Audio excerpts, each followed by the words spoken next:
Commentary YouTubers have no idea what it is to work a normal job. I know that you would cry if I said something to you in real life, because I've done it to one of you in real life, and you have. That's right, guys. iDubbbz's husband is back at it again with her usual shenanigans. Yeah. She's molding at us commentary YouTubers for not ever having held a real job, and I'm so sad. I might just commit an alive and write her up as my 13th reason. And I mean, how can I come back from that own? She absolutely destroyed me with facts and logic, Ben Shapiro style. I'm happy that Anisa at least let iDubbbz out of the cage for this one in order to go silverback gorilla mode on us small, poor and defenseless commentary YouTubers. I mean, just imagine that he was on the cage for this one. He would have been distraught. So sad. Maybe he couldn't take it, seeing how angry, ravenous and violent his owner Anisa was. I personally could barely hold back my tears.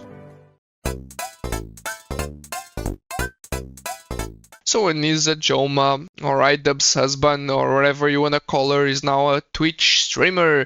And on her last stream, she went berserk on commentary YouTubers and completely removed all filters, activated her ultimate ability, and started trying to make fun of commentary YouTubers, saying terrible and hurtful things. All because of feelings. What do you mean by that? That's right. Oh, woman and their feelings.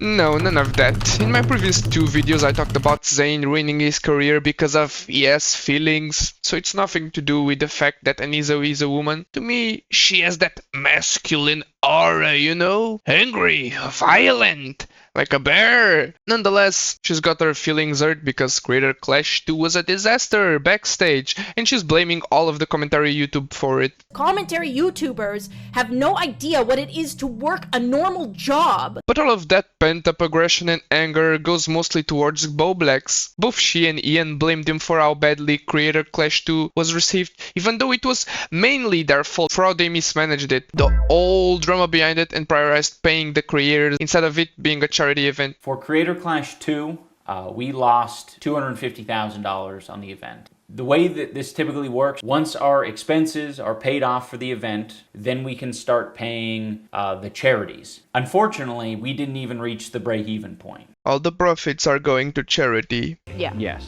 Is there like a payday in the future that you guys are working towards? No, not really. And like, I see no problem when you want to pay your fighters. They gotta eat somehow, you know? But when you advertise an event as a charity one, the money you are making is supposed to go to charity first. And ticket buyers are expecting the money to go towards charity, not the creators. AKA false advertising, a scam! When we were being threatened to be sued, they used the Boblex video as like proof. Which is why, even though if you come out and you make videos where you aren't necessarily alleging things, but everything that you're saying is like an implication, it still fucking has real world consequences, and it's fucking bullshit. Crazy. Some lawyers trying to use this. We're trying to digest the idea that we like only sold 50K pay-per-views, and we looked at each other and we were like, do you want to just like kill ourselves? Like literally, like there was like that actual like, thought. We did everything we could right,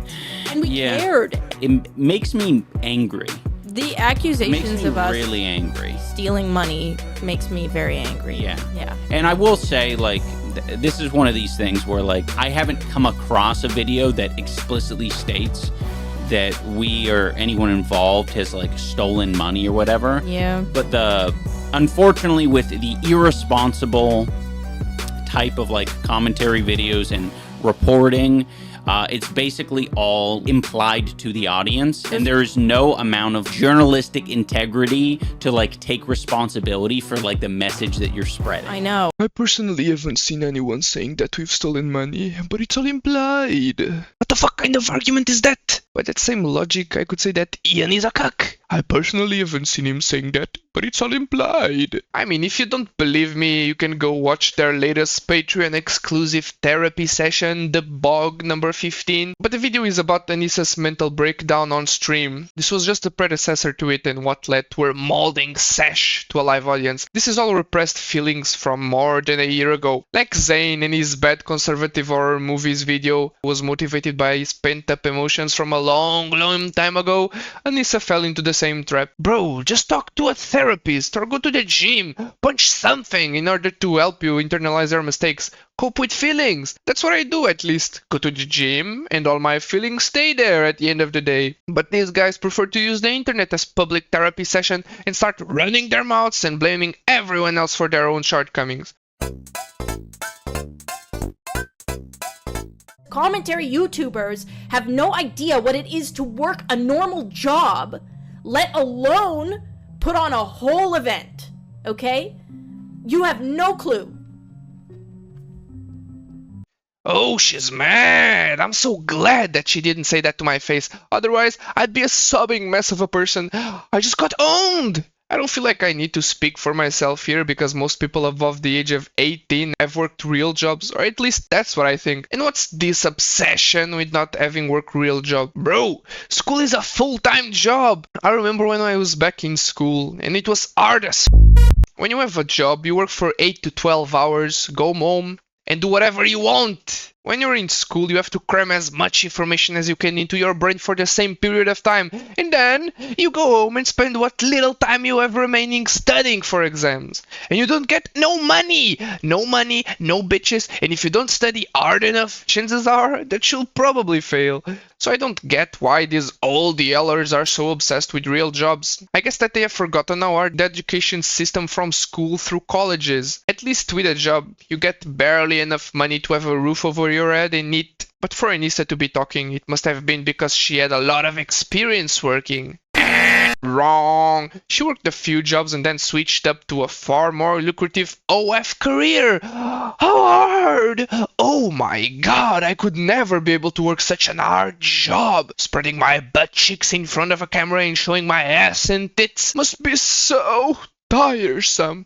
I can't imagine how tired Anisa must have felt after an entire day of such a hard and labor-intensive job. Bricklayers, firefighters, nurses, police officers must be all thankful that they don't hold such hard jobs as Anisa. I mean, I can't imagine a job that contributes as much to society as an OF model. As for the event planning parts of things, I'm not sure if it was only Anisa who did it, or if they had more help from professionals. All that I'd say is that the event was a fail and a scam, because it was a charity event. At least they advertised it as one. So if you don't make any money towards charity, then what does that make it? That's right, that makes it a scam! You fuckers that are looking at this right now, I know that you would fucking cry if I said something to you in real life. I know you would cry. How do I know? Because I've done it to one of you in real life, and you have cried. You cried and apologized to me, and you even said that I made you feel like a bitch. And I'm glad that I did, to be honest. More people should do that to you. Guys, who's gonna tell her? Who's gonna tell her that the person that she made cry was not, in fact, a commentary YouTuber? Who's gonna tell her that the guy felt like a bitch because he apologized to her? Well, as it just so happens, I've got the clip right here. Just a second, let me just pull it out of my pocket. Here. I paid money, I'm on the floor seats, and I see like some shenanigans going down. I take a photo of it, it's just people holding up a sign. It said Froggy did nothing wrong. Like seemingly innocuous. Yeah, right. I go to this like after event and Anisa comes up to me. She comes up and says, that tweet was really not cool, and I just apologize. I felt kind of like a bitch. I was like, why the fuck did I apologize? With the irresponsible type of like commentary videos and reporting, it's basically all implied to the audience that there's no amount of journalistic integrity to like take responsibility for like the message that you spend. Anisa can lie on camera, but when other people do it, then it's bad and that has a real life consequences to the messages that you are spreading. Okay, noted. So it's a double standard then. Whatever you do, try as hard as you can not to grandstand on the internet. Says this while grandstanding on the internet. I'm not. We're all the same. Let's all treat each other with respect and as equals. I make fun of people, yes, but I'm well aware that I'm prone to making the exact same mistakes. No, but like, if you do it, it will come back and bite you in the ass. Everything that you say on the internet can and will be used against you in the court of public opinion, especially when you grandstand and act so almighty and better than everyone else. Bro, we're all the same. We all come from the same stardust, so we are all bound to do the same exact mistakes. In this case, Anisa fell off her pedestal after doing what she was complaining about. Also, the guy that she was talking about, Christy Cage, isn't even a commentary YouTuber, and I'd go as far to say that he creates far better content than both me and her. This is the truth, okay? Ian keeps me on a leash, okay? And I'm okay with that because I need to be on a leash. I need to be on a leash, a tight leash, to be honest, because I am unhinged. Sorry, bro, that's not a tight leash to me. Actually, I'd beg to differ and say that it's actually the other way around. I'm sorry to drag Ian back into this, but the fact of the matter is that he is a yes darling. He is the one on the leash. Either that or she was on a tight leash before they met, but then, somewhere along the line, the leash broke. She does OF for a living. Does that look like a tight leash to you? The interactions themselves between Anisa and Ian are more akin to the interactions between OF creator and her sim. Sorry brother, that can very well be a tight leash to her, but to me, that's as loose as it can get. I don't know about you guys in the audience, but to me at least, personally, that don't look that tight to me whatsoever. But I don't know, you tell me. Does that look like a tight leash to you or not?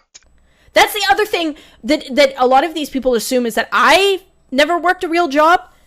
But I didn't get on the internet until I was 21. I had to pay for my own I was in college working like a fucking serving job. Okay? I was doing both. I had 4 to 5 classes a semester, and then I would go work a serving job. Okay? And before that, I worked at a pet store and a Dairy Queen. Dairy Queen worker Anisa.